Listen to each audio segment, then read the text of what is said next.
পরকীয়া সম্পর্ক অনেক সময় ভালোবাসা বলে মনে হয়, কিন্তু অধিকাংশ ক্ষেত্রেই তা জন্ম নেয় একাকিত্ব, অবহেলা, সাময়িক আবেগ থেকে।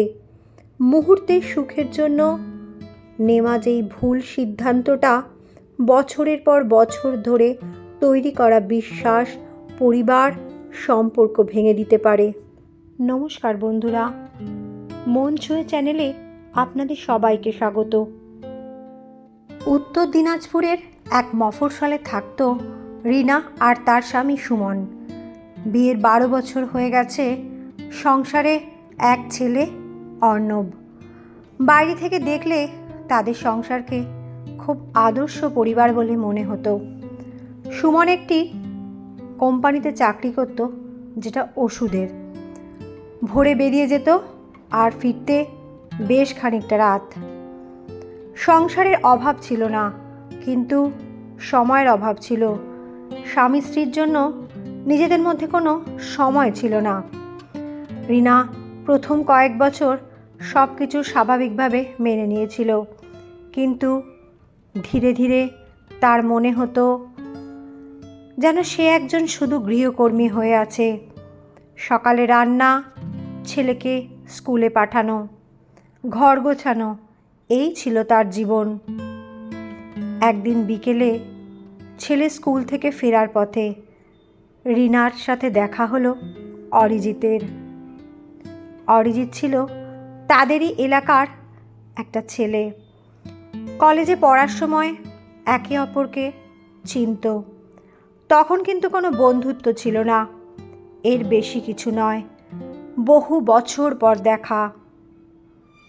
রিনা, তুই? অরিজিৎ, তুই এখানে? কথা শুরু হলো।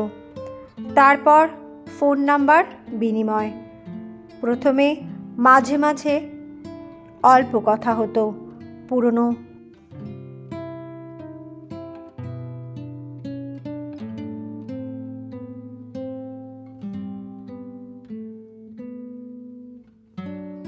সুমন যখন বাড়ি ফিরত, তখন ক্লান্ত শরীরে শুধু খাওয়া আর ঘুম চাইতো।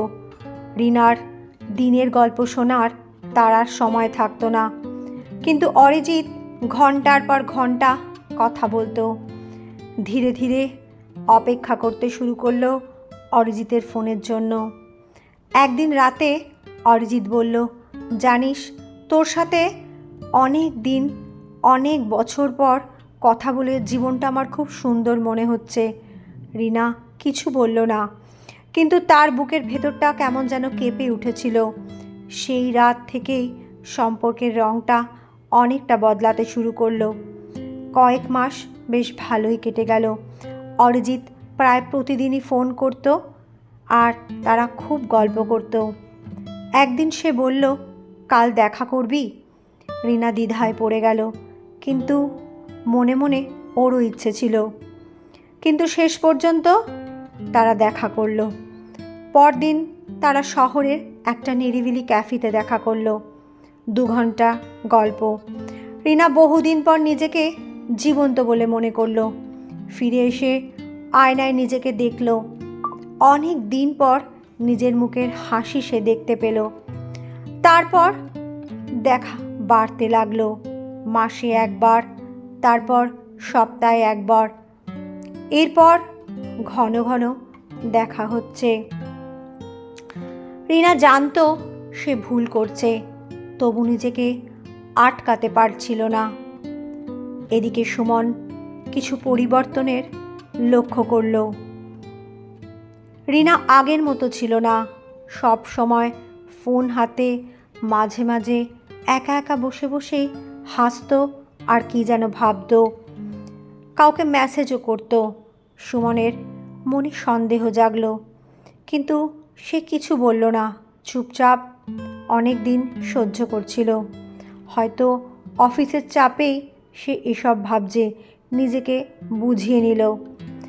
একদিন দুপুরে রিনা আর অরিজিৎ শহরের বাইরে একটি রিসর্টে দেখা করতে গেল।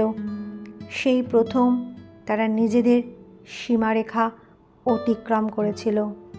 ফেরার পথে রিনার বুক কাঁপছিল, একদিকে সুখ, অন্যদিকে অপরাধবোধ।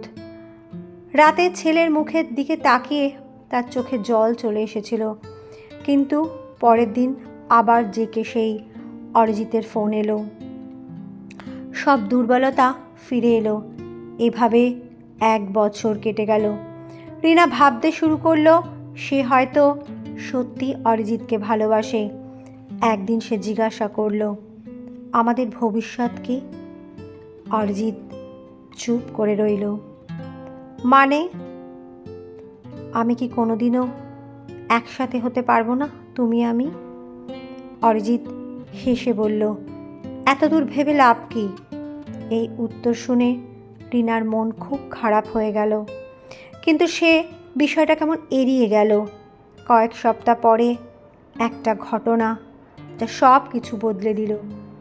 সেদিন রাতে সুমন হঠাৎ রিনার ফোনে একটা মেসেজ দেখে বলল, তোমার মেসেজটা এসছে, দেখো। মেসেজে লেখা ছিল, আজ তোকে খুব মিস করছি। সুমনের মাথায় যেন বাজ পড়ল। সে ফোনটা হাতে নিয়ে বসে রইল। শান্ত গলায় বলল, অরিজিৎকে।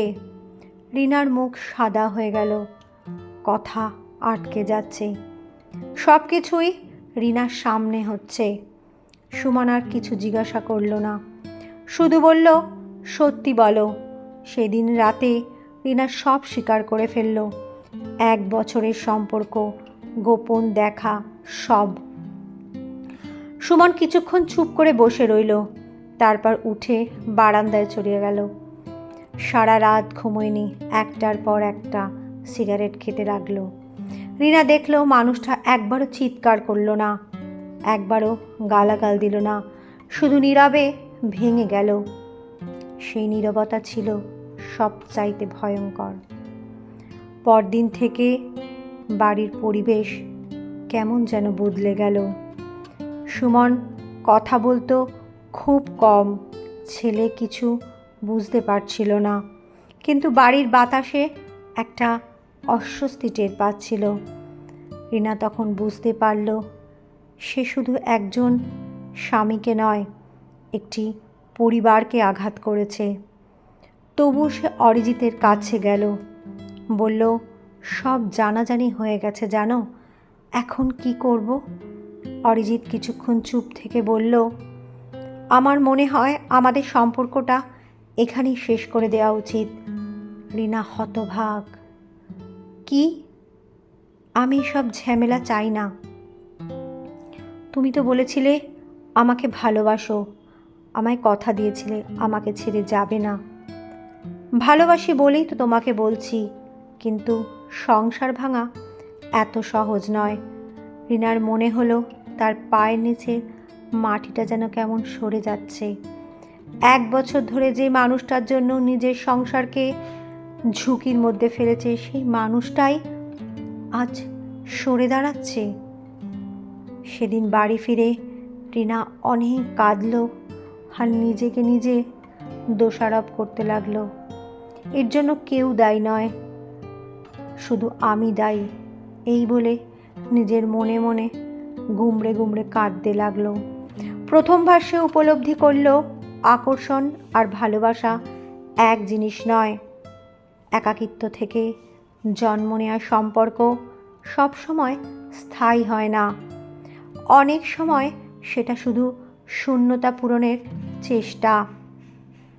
পরবর্তী কয়েক মাস ছিল খুবই ভয়ঙ্কর। সুমন আলাদা ঘরে ঘুমাতো, প্রয়োজন ছাড়া কথা বলতো না। রিনা প্রতিদিনের অনুশোচনায় পুড়ত।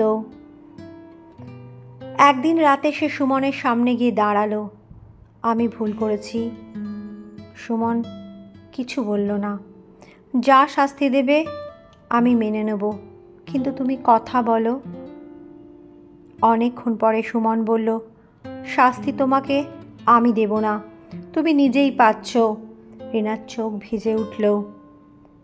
সময় ধীরে ধীরে এগোতে লাগলো। বিশ্বাস ভাঙতে 1 মুহূর্ত লাগে, কিন্তু আবার গড়তে বছরের পর বছর। সুমন চেষ্টা করছিল রিনাও চেষ্টা করছিল, কারণ তাদের মাঝখানে ছিল অর্ণব, এক নিষ্পাপ শিশু যে কোনোদিনও ভুল করেনি। 2 বছর পরে তাদের সম্পর্ক কিছুটা হলেও স্বাভাবিক হলো। পুরনো ক্ষত পুরোপুরি শুকায়নি, কিন্তু তারা নতুন করে বাঁচার চেষ্টা করছিল। রিনা আজও মাঝে মাঝে সেই সময়টার কথা ভাবলে বুক কেঁপে ওঠে।